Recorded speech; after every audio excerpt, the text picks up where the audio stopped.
Bad news is now good news again for the markets because that suggests that the Fed won't hike rates anymore. See, we're back to the same argument that we've been having really ever since last year, which has been the market continues to rally on anticipation or hopes that maybe the Fed is done hiking rates this time. Of course, that has been a repeated disappointment over the course of the last several months as the Fed keeps hiking rates. Here's what you need to know before the bell this morning. Bad news is good news. That's what happened yesterday. Markets clearing that 50 and 20-day moving average. We talked about that yesterday morning saying, hey, look, if we can get above that resistance level, there's really nothing to stop the markets to get back to the previous highs that we set in June and July. So again, pretty clear open selling here for markets to go higher. Importantly, though, we did trigger that MACD buy signal yesterday, and this is the one thing that we've been talking about here for the last month or so, is saying, hey, look, watch this sell signal. It's getting fairly deep through its cycle. It's not kind of normal oscillation. Well, yesterday we finished that, and we did trigger that buy signal. That also was a function of this rising price in the market, clearing these moving averages. Again, market's not extremely overbought here. Expect a little bit of a pullback here after yesterday. It was a big rally yesterday, up 1.5%. So a bit of a pullback here wouldn't be surprising.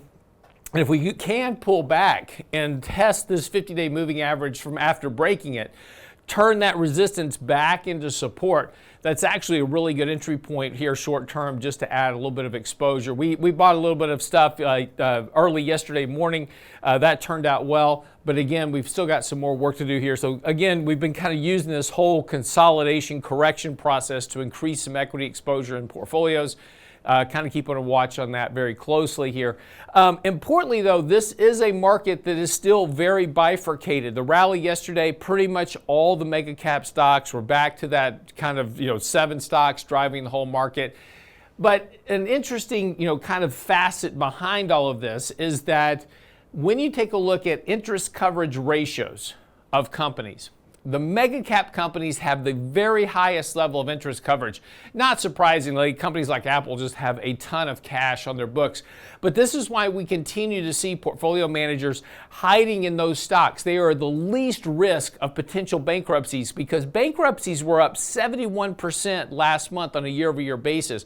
Big jump. If you get into the small kind of mid-cap space, down into the S&P 600, the S&P 400, get down into some of the micro-cap stocks, we're starting to see some real problems there of higher rates weighing on the financials of those books. Again, we're seeing those bankruptcies actually ticking up here.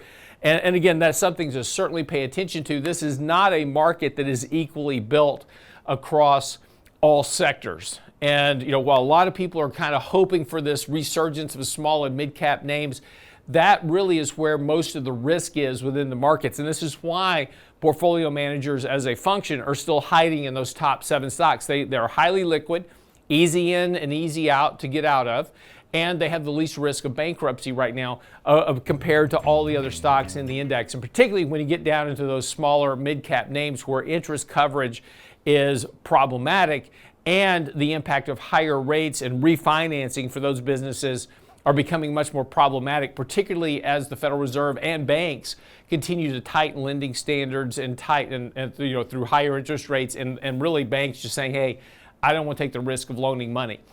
So again, something to really pay attention to within your portfolio. Make sure you're chasing the stocks that are fundamentally sound and have the least risk of bankruptcy, at least at this point, as we go further into the economic cycle. That's what you need to know before the bell this morning.